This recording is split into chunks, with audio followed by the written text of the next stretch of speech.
예, 뭐 많은 국민들이 이제 준결승전이다 이렇게 보신 측면이 있는 거죠. 그러니까 완벽한 대선 후보가 선출되는 것이 아니라 한덕수 전 국무총리와의 단일화를 염두에 둔 측면이었기 때문에 소위 제가 볼 때 흥행하기 어려운 조건이었다는 생각이 들고요. 네. 근데 결론적으로 말씀하셨던 것처럼 탄핵을 반대한 세력의 승리였다. 이런 측면에서는 민심과 반대 방향으로 간 거 아닌가라는 느낌이 들고요. 그렇게 뽑혀진 후보가 누구냐? 김문수라고 하는 후보입니다. 김문수 후보는 실제 국민의힘 내부에서 4, 5개월 전만 하더라도 대선 후보로 이름이 올라오지도 않았던 예. 분이었습니다. 예. 갑작스럽게 저희 위헌 위법적인 비상계엄 이후에 윤석열 전 대통령과 가장 싱크로이 되는 사고방식을 가지고 있었다라는 이유만으로 쭉 어떤 급상승을 했는데요. 전 세 가지 장면이 생각이 납니다. 하나의 장면은 뭐냐면 본인 김문수 후보가 노동부 장관으로 인사청문회 할 때 일제시대 우리 선조는 일본인이다. 이런 얘기를 직접 본인의 입으로 했었습니다. 네. 그러니까 친일 사관을 가지고 있는 분이라고 저희들이 많은 비판을 했었던 거죠. 두 번째 작년 12월 11일 날 국무위원 모두가 단체 사과를 했었는데 혼자만 사과를 하지 않았습니다. 제가 볼 때는 계엄 자체가 문제가 없다고 판단했던 인물이라고 볼 수 있는 거죠. 세 번째가 이것도 예를 들면 작년인데요. 올해 2월 달인데요. 유죄 확정 전까지 내란이라는 말을 하지 말아라. 이런 얘기를 했습니다. 제가 볼 때는 명확하게 내란을 옹호하고 내란의 우두머리를 옹호하는 분이 국민의힘 대선 후보가 됐을 때 많은 국민들이 이런 후보를 선택할 수 있을 것인가라고 하는 측면에서 저는 국민의힘은 어찌 보면 이 탄핵이라고 하는 잘못된 프레임 안에 다시 갇혀버렸다는 생각이 들어서 좀 정당 민주주의라는 측면에서 매우 아쉽다, 안타깝다 이런 생각이 듭니다. 오늘 네. 어떤 포지션에 대한 전략적 차원으로 보인다라고 얘기를 해주셨고요. 마찬가지로 오늘 수령연설 어떻게 좀 보셨을까요? 저는 김문수 후보가 독재자라는 얘기를 하는 거 보면서 이거 누워서 침뱉는 거 아닌가 이런 생각이 들었어요. 독재자라는 게 독재를 행한 사람한테 얘기하는 거 아니겠습니까? 이재명 후보 같은 경우는 국정 운영을 책임지고 담당한 적이 없었습니다. 근데 본인이 모셨던 전직 대통령 같은 경우는 헌재에서 파면당했습니다. 파면당한 이유가 뭡니까? 핵심적으로는 위헌 위법적인 비상계엄이라는 것이고 그 성격 자체가 내란이라는 거 아니겠습니까? 그런 행위를 하는 사람들을 우리는 독재자라고 얘기를 하는 겁니다. 아니 그런 전직 대통령, 파면당한 대통령을 모시고 국무위원을 했던 분이 대선 후보가 됐다라고 얘기하면서 이재명 후보에게 독재자라고 이 프레임을 씌우는 것 자체는 좀 매우 후한무치하다. 그리고 이런 내용들을 계속 말씀하시게 되면 여전히 내란을 옹호하는구나. 그다음에 내란을 진두지휘했고 결정했던 내란 우두머리인 파면당한 전직 대통령을 계속 옹호하는구나. 그런 분한테 국정을 맡기면 어떤 일이 벌어지겠습니까? 다시 내란이 일어나지 말란 법이 있겠습니까? 다 본인이 내란 우두머리가 되지 말란 법이 있겠습니까? 전 이 정도 상황이라면 국민들한테 죄송하다고 사과를 하고 다른 방향으로 가야 되고 누구이건 민주공화국 헌법 체제 아래서는 독재로 가지 말아야 된다고 말씀하시는 게 맞는데 그냥 선거 전략적으로 저렇게 말씀하시는 거 보면 국민들 입장에서는 답답하다. 그리고 저런 분이 저렇게 말씀하실 수 있을 것인가라고 하는 생각을 할 수밖에 없을 것이다. 그러니까 계속 내부의 지지층만을 위한 발언들을 하고 계신 거예요. 대통령 선거는 국민들이 뽑는 겁니다. 네. 국민의힘 지지층이나 아니면 보수 지지층들이 뽑는 게 아니고요. 전체 국민들이 요구하는 방향의 말씀을 하셔야 되는데 계속 쪼그라드는 말씀, 자기 지지층을 위한 말씀을 하시고 있다는 측면에서는 여전히 저는 윤석열 전직 대통령의 프레임 안에 갇혀 있는 것이 아닌가 생각이 들기 때문에 이 문제를 풀지 못한다면 저는 이번 대선을 한다는 것 자체가 제가 볼 때 무의미한 거 아닌가 이런 생각이 들 때도 있습니다. 예. 선대위원들의 시각 어떻게 평가하십니까? 일단 제가 볼 때는 지금 말씀하신 뭐 한동훈, 나경원, 안철수, 양양자 이분들 같은 경우도 제가 볼 때는 이걸 응답하기가 쉽지 않을 거라 생각이 드는 게 단일화라는 과제가 앞으로 남아 있습니다. 예. 실제 이제 5월 11일까지가 후보 등록 마감이기 때문에 일주일 사이에 단일화가 이루어져야 되는 상황이거든요. 근데 그런 상황이면 선대위 지금 구성하는 것 자체가 의미가 없을 수밖에 없는 상황이 되고 있어서요. 더 중요한 건 김문수 국민의힘 대선 후보가 명확한 입장을 말씀하셔야 됩니다.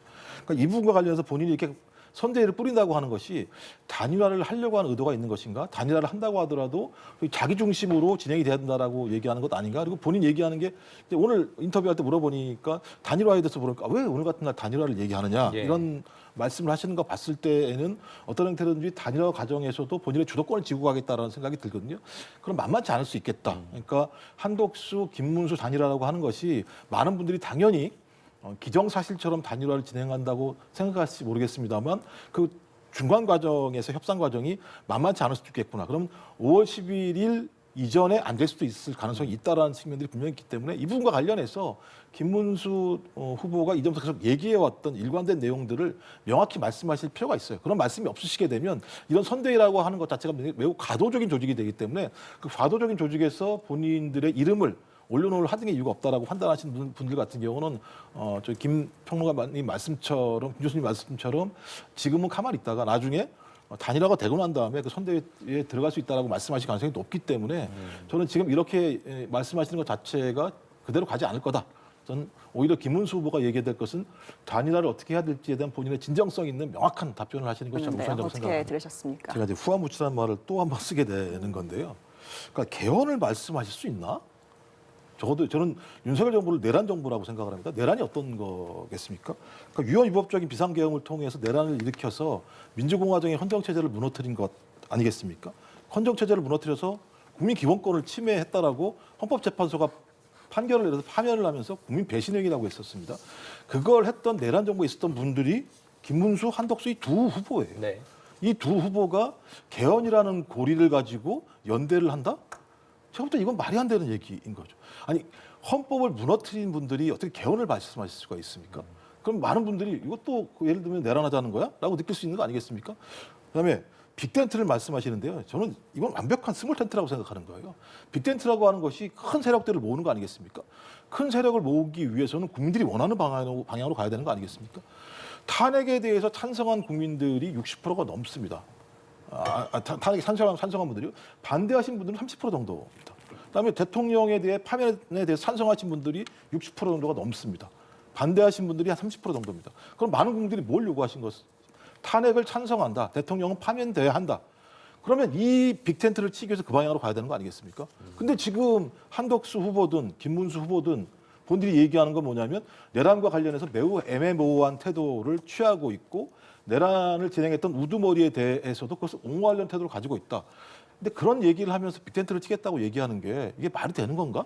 제가 볼 때 그래서 스몰 텐트를 쳐서 소위 자기들의 기득권, 당권 또는 윤석열 전직 대통령을 비롯한 내란 세력들을 옹호하려고 하는 것이 아닌가라고 하는 국민들의 의구심들이 매우 높다. 전 그런 의미에서 본인들이 가지고 있었던 지금까지 태도를 변화시키지 않는다면 개헌 연대도 불가능할 것이고 저는 빅텐트라고 하는 얘기도 헛고양이 될 가능성이 매우 높다. 이렇게 생각합니다. 그동안에 이제 가장 적극적인 입장으로 단일화를 하겠다고 했는데 조금 전에도 계속 저희가 이야기를 했지만 이게 속도를 낼 수 있을까요? 어떻게 보십니까?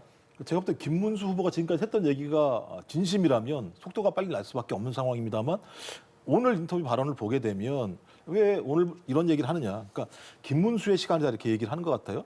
근데 저는 그렇게 얘기한다면 당연히 협상 과정에 논란이 있을 거다. 이미 제가 볼 때 단일화도 말이 안 되는 상황입니다.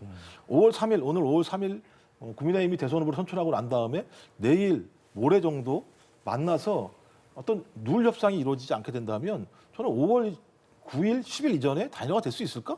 좀 물리적으로 불가능하다고 생각이 들거든요. 그러면 내일 4일, 5일 정도에 모여서 누울 미팅을 해서 자, 우리 토론도 하지 맙시다. 그냥 국민 여론조사 합시다.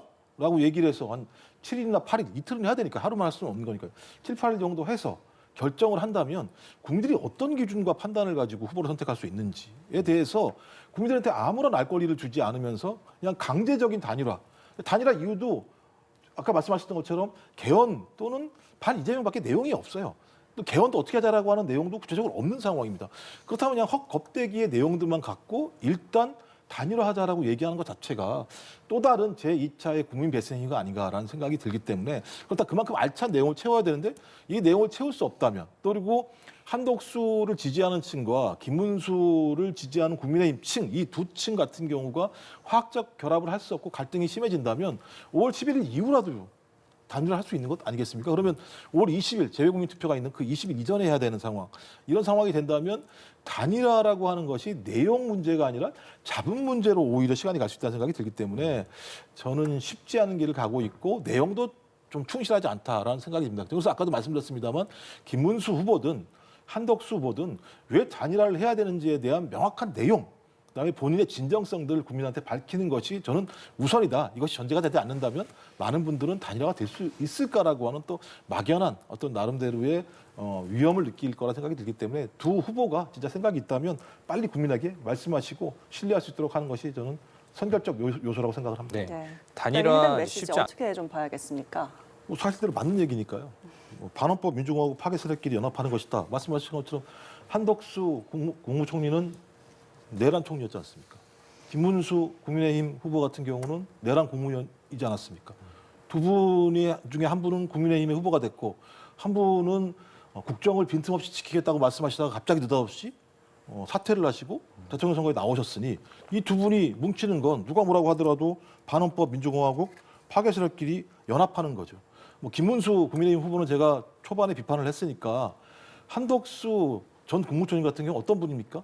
3년 동안 내란 정부의 단 한 명인 국무총리였었습니다.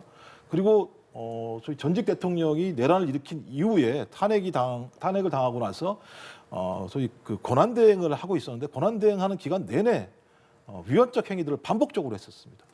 아니 제가 제일 지금 화가 나는 게 어떤 거냐면 3인의 정당목 헌법재판관들을 임명하지 않음으로써 헌재가 탄핵된 대통령을 심판할 수 없게 만드는 사태를 만들어놨습니다. 그리고 돌아와서도 마찬가지입니다만 소위 헌재가 문제가 있다라고 얘기했던 헌법재판관 임명에 대해서 임명을 하지 않고 있다가 권한도 없는 2명의 헌법재판관들을 지명하는 일까지 벌어졌습니다. 그러니까 계속 지금 위헌적 행위들을 헌재가 결정했음에도 불구하고 위헌적 행위를 한 거죠. 거기다가 마지막으로는 본인이 철저하게 국정에 빈틈없게 하겠다고 얘기해놓고 갑자기 그만두고 대선 후보로 나오는 행태를 보였습니다. 예. 그렇다면 국민을 배신하는 행위를 한 것이고 헌법을 위반하는 행위를 한 것이고 이 전직 대통령의 내란 행위를 막지 못한 이런 분이 다시 대통령에 선택되겠다고 예를 들면 윤석열의 후예가 나를 다시 대통령으로 뽑아달라고 얘기하는 거에 대해서 국민이 용납할 수 있을 것인가? 저는 오히려 진짜 그야말로 내란에 대해서 반성하고 난 다음에 대통령 선거를 잘 관리하고 마쳤다고 한다면 그나마 한덕수 후보는 국민들이 그나마 봐줄 만도 할 텐데 그래도 전혀 그렇지 않기 때문에 매우 제가 볼 땐 최악의 길, 가장 안 좋은 길을 결정했고 걷고 있다고 생각을 합니다. 네. 민주당 이제